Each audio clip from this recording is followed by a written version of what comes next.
नमस्कार मित्रों, मैं भरत राणेजा शर्मा एस्ट्रोलॉजी में आपका खूब खूब स्वागत करता हूं। मित्रों, आज मैं बात करने वाला हूं बंगाल राज्य की मुख्यमंत्री, प्रथम महिला मुख्यमंत्री ममता बनर्जी की जन्म कुंडली के बारे में। मित्रों, ममता बनर्जी रेल मंत्री भी रह चुके हैं, खेल मंत्री भी रह चुके हैं। तो बात करते हैं इनकी जन्म कुंडली में कौन कौन से राजयोग हैं, इनकी जन्म कुंडली में ग्रहों की स्थिति क्या है, इसके बारे में बात करेंगे। मित्रों देखिए, आपके सामने इनकी जन्म कुंडली है, मेष लग्न की जन्म कुंडली है और लग्नेश मंगल होता है। एक नंबर जो है, एक नंबर का स्वामी होता है मंगल। मंगल इनकी जन्म कुंडली में बैठा है। 11 नंबर जहाँ पर लिखा है वो जन्म कुंडली में 11वां भाव है और 11वें भाव जो है उसे हम लाभ भाव के नाम से जानते हैं, जहाँ से हम धन प्राप्ति, धन योग के बारे में बात करते हैं। लग्नेश जो है वो लाभ भाव में बैठा है, यानी किसी व्यक्ति को कितना प्रॉफिट होने वाला है और किस डिपार्टमेंट से होने वाला है उसके बारे में जानने के लिए हम लाभ भाव के बारे में विचार करते हैं। तो मित्रों, लग्नेश जो है वो लाभ भाव में बैठा है, एक अच्छी स्थिति ये बन रही है। फिर बात करते हैं जन्म कुंडली में तृतीय भाव और पंचम भाव के योग के बारे में। जन्म कुंडली में तृतीय भाव जो है वो पराक्रम भाव है। जहाँ 3 नंबर लिखा है वो जन्म कुंडली का तीसरा भाव है, जिसे हम पराक्रम भाव के नाम से जानते हैं। पराक्रम अर्थात कॉन्फिडेंस। फिर बात करते हैं 5 नंबर।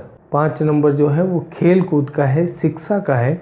तो मित्रों, जन्म कुंडली में तृतीय भाव और पंचम भाव की युति हो रही है। जैसे कि तृतीय भाव का स्वामी है बुध और पंचम भाव में 5 नंबर लिखा है। 5 नंबर सिंह राशि का स्वामी होता है सूर्य। जन्म कुंडली में सूर्य और बुध भाग्य भाव में बैठे हैं। भाग्य भाव में बैठे हैं, बुधादित्य योग बन रहा है। और जब तृतीय भाव और पंचम भाव के स्वामी साथ में बैठे हो या तृतीय भाव और पंचम भाव की किसी भी तरह से युति संबंध होता है तो ऐसे में व्यक्ति खेल विभाग में जाता है। तो खेल विभाग में जाने का अर्थ है ये खेल मंत्री रहे हैं। जो ममता बनर्जी हैं वो एक समय में खेल मंत्री का पद भी इन्होंने निभाया है। फिर बात करते हैं, इन्होंने रेल मंत्री के रूप में काम किया। तो मित्रों, लग्नेश जो है वो मंगल है और तृतीय भाव का कारक भी मंगल होता है और मंगल जो है तकनीकी विभाग में व्यक्ति को ले जाता है। तो रेल जो है वो तकनीकी विभाग कह सकते हैं, यात्रा विभाग कह सकते हैं। तो उसमें रेल मंत्री के रूप में काम किया। तो इसमें जो इनका योगदान रहा है वो मंगल ग्रह की वजह से रेल विभाग में इनका योगदान रहा। फिर बात करते हैं, इनकी जन्म कुंडली में चतुर्थ भाव में गुरु ग्रह बैठे हैं। 4 नंबर जो लिखा है, 4 नंबर का मतलब होता है कर्क राशि और कर्क राशि में गुरु जो है वो उच्च के होते हैं।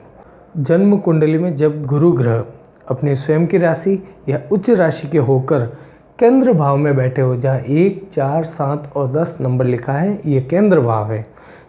गुरु ग्रह धनु राशि और मीन राशि के स्वामी हैं और कर्क राशि में उच्च के होते हैं। तो इनकी जन्म कुंडली में उच्च के बैठे हैं गुरु और केंद्र भाव में बैठे हैं। ऐसी स्थिति में जो योग बनता है वो एक राजयोग है और श्रेष्ठ राजयोग है, जिसे हम हंस योग के नाम से जानते हैं। पंच महापुरुष योग होता है हंस योग, जो इनकी जन्म कुंडली में बन रहा है। तो इसी वजह से ये राजनीति में ये श्रेष्ठ पद इन्हें मिला है। सन 2011 से अभी तक मुख्यमंत्री के पद पर बने हैं और बंगाल की पहली महिला मुख्यमंत्री के रूप में इन्हें चुना गया है। फिर बात करते हैं इनकी जन्म कुंडली में सप्तम भाव में शनि ग्रह भी जब अपनी उच्च राशि में बैठे होते हैं या अपने स्वयं की राशि में बैठे होते हैं और केंद्र भाव में होते हैं तो ऐसे में एक पंच महापुरुष योग बनता है, जिसे हम सस योग के नाम से जानते हैं। तो इनकी जन्म कुंडली में शनि जो है तुला राशि में बैठा है।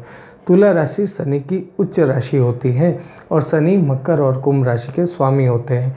तो तुला राशि के होकर शनि जब केंद्र में बैठते हैं तो ऐसे में जो योग बनता है वो पंच महापुरुष योग होता है और अति उत्तम योग है सस योग। तो इनकी जन्म कुंडली में सस योग है। तो मित्रों, सस योग और हंस योग जिनकी जन्म कुंडली में होता है वो राजनीति में आगे होते हैं या उन्हें उच्च पद प्राप्त होता है। वो किसी भी कार्य में निडर होते हैं और उनका व्यक्तित्व एक अलग ही होता है। उनकी समाज में, राष्ट्र में एक अलग छवि होती है। तो इनकी जन्म कुंडली में ये 2 श्रेष्ठ राजयोग हैं। फिर बात करते हैं इनकी जन्म कुंडली में सूर्य और बुध भाग्य भाव में बैठे हैं। सूर्य बुध जब एक साथ में होते हैं तो ऐसे में जो योग बनता है वो बुधादित्य राजयोग होता है।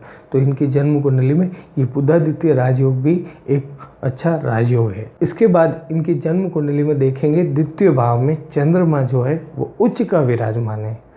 जब जन्म कुंडली में कोई ग्रह उच्च का हो या स्वराशि का हो तो वह ग्रह अच्छा फल देने वाला होता है। तो इनकी जन्म कुंडली में द्वितीय भाव जिसे हम वाणी भाव कहते हैं और धन भाव भी कहते हैं, तो इनकी जन्म कुंडली में चंद्र ग्रह जो है वो उच्च राशि अपनी उच्च राशि वृषभ राशि में बैठे हैं। तो मित्रों ये श्रेष्ठ योग होने की वजह से इन्हें जीवन में इतनी सफलता प्राप्त हुई है, कामयाबी मिली है। इन्होंने राजनीति में अपनी एक अलग छवि बनाई है। इन्हीं योगों की वजह से इनकी लीडरशिप जो है वो बहुत ही अच्छी है और आने वाले समय में इन्हें और ही श्रेष्ठ पद प्राप्त होगा। तो मित्रों ये थी ममता बनर्जी की जन्म कुंडली के बारे में जानकारी। उनकी जन्म कुंडली में जो राजयोग है उसके बारे में आपको बताया। मेरे द्वारा दी गई जानकारी आपको अवश्य पसंद आई होगी। हमारे चैनल को अभी तक आपने सब्सक्राइब नहीं किया है तो नीचे दिए गए लाल बटन पर क्लिक करें और हमारे चैनल को सब्सक्राइब करें। हमारे द्वारा दी गई जानकारी आपको अच्छी लगी है, हमारे वीडियो को लाइक कीजिए और मित्रों जितना हो सके इसे शेयर कीजिए। अगली बार किसी और जानकारी को लेकर आपके सामने हाजिर होऊंगा। धन्यवाद।